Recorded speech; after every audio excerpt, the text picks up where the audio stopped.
Hey, how's it going, guys? It's Nate here. And in Skyrim, really in the Elder Scrolls in general, mortality is a bit more of an obtuse concept than we know it to be in the real world.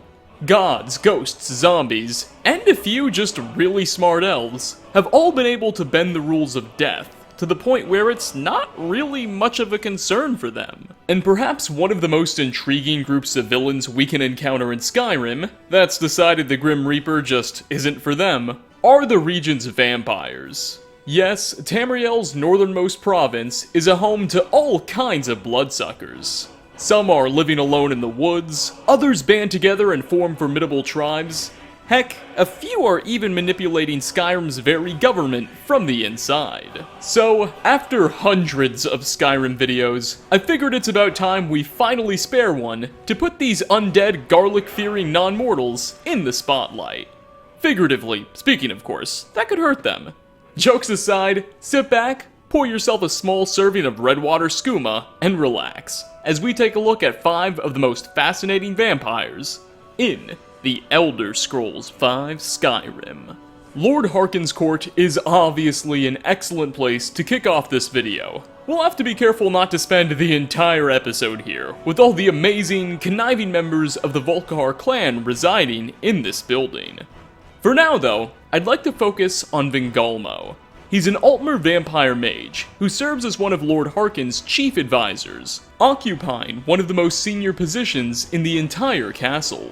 Notably, he spends most of his days scheming against Orthiolf, an undead Nord who is also among their lord's primary counselors, and the two are embroiled in a bitter rivalry, with each convinced that the other is planning to seize the throne for themselves. Assuming that you chose to side with the vampires during the Dawnguard DLC's main storyline, Vingalmo will become a main source of side quests, constantly sending you on missions to give the vampiric gift to various prominent citizens across Skyrim. But what earns this stubborn high elf a spot in this list isn't his current jockey for power or errand sending, but instead his mysterious and fascinating past. You see, he's old, really old. Upon your first visit to the Volkihar fortress with Serana at your side, it will be Vingalmo who immediately recognizes her, indicating that he must have seen the girl back before she was sealed away in an underground tomb thousands of years ago. For those of you who don't know, that happened to Serana. It's a long story. No matter, this guy is one of the oldest characters we meet in the entire game, alongside Harkon's own family. But his past may get even stranger. The book, Night of Tears, discusses a historical event that took place in Skyrim, known as the Sacking of Saarthal. It transpired many eras ago, and saw thousands of Skyrim's earliest Nord settlers killed by an attacking army of snow elves. Well, in that book, the author attempts to discern what exactly motivated the snow elves to launch such an assault, and theorizes that something powerful may have been buried deep within the city, that the Mer wanted for themselves, or wanted to take away from the Nords. We later learn in the College of Winterhold questline that this is true. Well, when defending this theory, the writer briefly cites a book/scientific study, something called Vingalmo's Treatise. Quote, Vingalmo's Treatise on the Altmer Antecedent suggests that the elves of the Merethic era, along with their counterparts, the early Dwemer, possessed a degree of sophistication unparalleled in Tamriel. End quote. It's possible that this study, Vingalmo's Treatise on the Altmer Antecedent, whatever that was, could have been penned by our Vingalmo. He certainly would have been alive long enough ago to have written that book, and in Harkon's castle, he's portrayed as incredibly academic and studious. So this seems rather in character for him. But regardless of whether or not he was a known figure of Tamriel's academic community, it's clear that the Vingalmo today is a very different kind of high elf than the one who wrote that book. Next on our list is not a single individual character, but in fact two, held up in a small cavern nearby Windhelm. And believe it or not, neither of these vampires are even named. However, the habitat around them and environmental storytelling communicates a tale that I think is just too much fun to pass up. Mara's Eye Pond is a small, pond, located just southeast of Eastmarch's capital. To the untrained eye or unaware mind, it seems like nothing more than a tranquil oasis that even boasts a sort of serene vibe. But below its waters, something dark is lurking. On the small island that rests at the center of the body of water, a tiny hatch can be found. Open it, and you'll descend into an underground cave. The entire structure is quite cozy, so you'll likely be quickly detected by the 2 vampires that inhabit this place. And they're not interested in entertaining guests, so be ready for a battle. But once they're out of the way, we can begin to take in this place and piece together what's been going on here. Spread throughout the location are 3 unopened coffins, though one still has a skeleton inside. And mind you, this place is available in vanilla Skyrim, so these coffins look a bit different than the ones featured in Dawnguard. There are also boxes and crates, frankly everywhere. Lying on the warm stone next to a fire is the corpse of a Nord simply named Smuggler. What happened? Well, on a table nearby is the Smuggler's Journal, which provides some much needed context. It reads, quote, "This war isn't as good for business as I thought it would be. Sure, the pay is good, but the runs are harder with all the extra soldiers on the roads, and finding jobs that are worth the risk is difficult. Like our current job, guy hires us to move a bunch of crates with few questions asked. So we get the goods here and I take a look in the boxes just to know what I've gotten myself into, and what do I find? Bodies! That, advertiser unfriendly word, has me moving bodies! Well, I stripped them of their jewels and gold, so the joke is on him." End quote. This explains a lot. The vampires we encounter here must have been the very bodies the smuggler was transporting. And when he started looting their jewelry, they likely awoke, and weren't very happy. Sadly, many questions still remain. Who sent these 2 vampires here and why? What were their plans, and what would they have done if they had been left alone for much longer? Only they know, and they'll never be able to tell if we do our jobs. Coming at number 3, this man is a fan favorite, Mobarth Pequeen. He's a vampire with a randomly generated appearance, dug in at his cave in the swamps of Hjalmarch. Mobarth sits at the forefront of a conspiracy to take over the entire town of Morthal, and turn its inhabitants into his slaves, providing him and his vampire friends with an infinite supply of blood and servants. To do this, he's been infecting some of the town's women, and plans on using them to infect more and more locals, until eventually the whole city just falls under his control. Thankfully, during the quest, Laid to Rest, hey that rhymes, we uncover this plot, and put a stop to it before it goes too far, sending Mr. Pequeen's soul all the way back to Molag Bal. But while Mobarth's own story may end at his lair in the swamps, you may be surprised to know that's very far from where it began. The book, Immortal Blood, which reappears in Skyrim, but first appeared in the Elder Scrolls IV Oblivion, told the tale of a young warrior from the Cyrodiilic Fighters Guild, named Mobarth Pequeen, who fancied himself a vampire hunter. During one of his adventures, he stumbled past a temple, where he befriended the priest. This priest told him tales of all sorts of vampire clans across Tamriel, their strengths, their weaknesses, their cultures.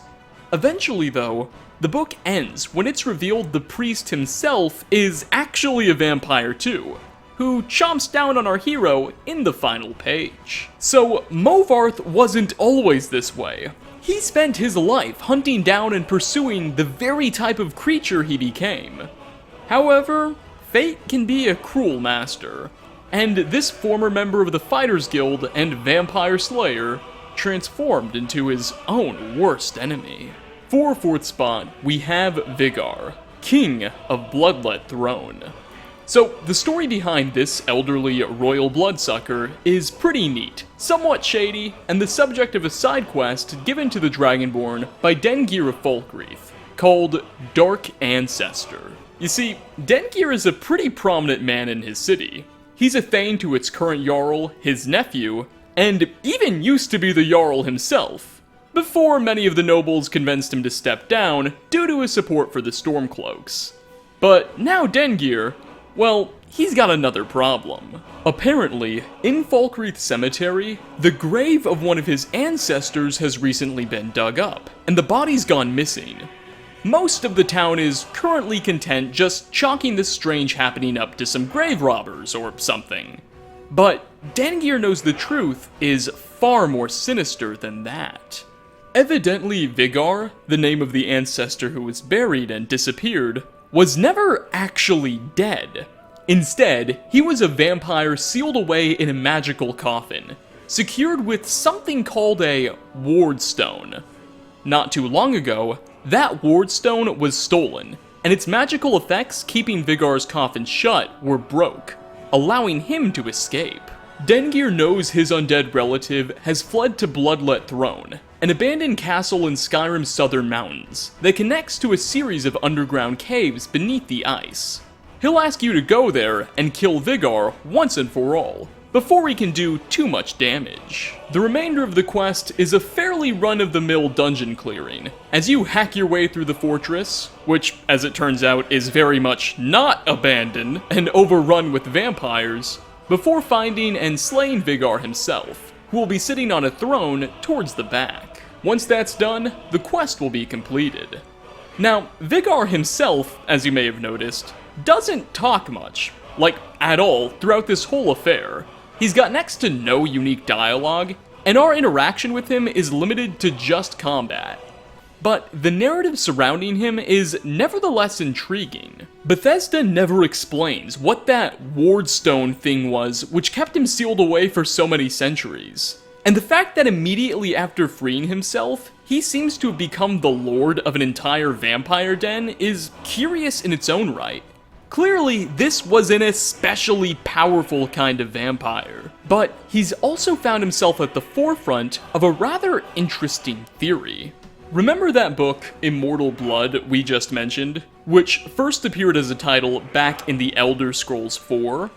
Well, in that section where the priest is telling Mobarth about the various vampire clans across Tamriel, he mentions the Volkihar family of Skyrim. Now, the Volkihar guild described in the book Immortal Blood is very different than the one we encounter in the Dawnguard DLC. Bethesda changed a lot. The priest describes the Volkihars briefly as, quote, living beneath the ice, and being much more in tune with the cold elements of Skyrim. Of course, none of this is true by the time the Dawnguard DLC kicks off. The Volks live in a very normal castle, and frost magic and the cold are hardly prominent themes. But some players suspect that Vigar and his tribe held up at Bloodlet Throne may have been Bethesda's original interpretation of the Volkihar clan when they were first developing Skyrim. Of course, when they decided to make the Dawnguard DLC, they would have pretty much retconned everything.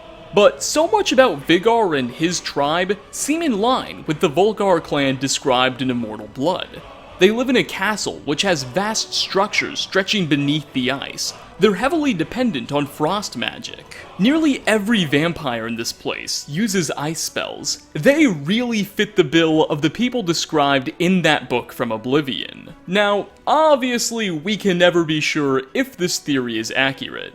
If the group held up at Bloodlet Throne really was Bethesda's initial attempt at designing the Volkihars, before Dawnguard released and they just decided to give those people that name because they had mentioned it before.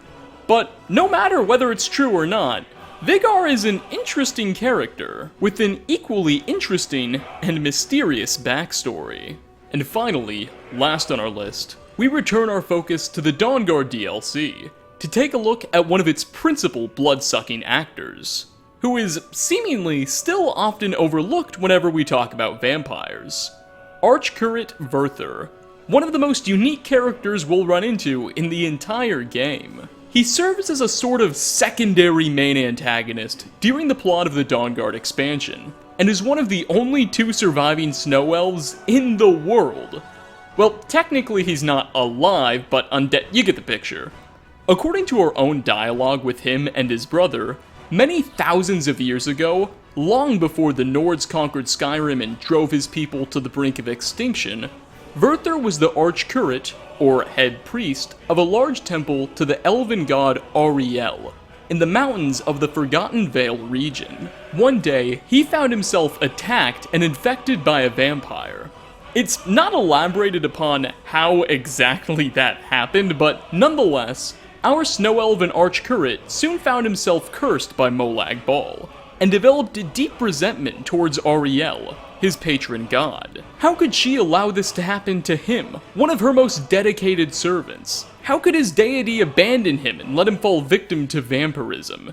In frustration, Vurthur pledged to dedicate all of eternity to extracting revenge on his former lord. His grand plan to do this revolved around creating and attempting to fulfill a ritual known as the Prophecy of the Sun, which would see the sun permanently blotted out, and Ariel's power over Tamriel greatly weakened. Coincidentally, for reasons you can probably guess for yourself, this is what the Volkihar vampires also really want to see happen, and they're working to complete this prophecy as well. It'll be left up to us and Serana to defeat this corrupted arch-curate and save the skies from his terrifying ambitions. Overall, Vurthur is an incredibly intriguing and also pivotal character in the Elder Scrolls franchise, despite the fact that our time with him is incredibly limited. Our interaction is little more than a single conversation followed by a battle, and we end up murdering him to death only a single quest after learning about his existence in the first place. The developers sort of introduced this incredibly important, game-changing character, and then have him killed off almost immediately afterwards. I can't help but speculate that Vurthur was more of an afterthought by the developers when they were writing out the Dawnguard questline. They needed a way to explain what Harkon's motivations were and why he wanted the sun blotted out and how that was even a possibility, so they ended up making up this story about snow elves and their hatred of Ariel after they thought she betrayed them, and ultimately their explanation in many ways, in my eyes, turns out to be a lot more interesting than the Dawnguard story itself. At least, that's the best explanation I can personally make up. You can tell I'm very bitter about this character not getting more time in the story. Whatever the case, Vurthur still holds a special place in my heart, even if he doesn't hold a very large one on my watch. And with that, we are going to conclude today's video. I know, changing up the outro a bit today. Anyway, as always, I thank you for watching. Which of the vampires featured in this list did you find to be the coolest, and definitely which ones should I feature next if we get around to a part 2? I know Skyrim boasts certainly a lot more than 5 interesting vampires, so a sequel is definitely a heavy possibility. Anyway, leave a comment down below. As always, like ratings are very much appreciated, and I hope to catch you all in my next video. Peace out, everyone.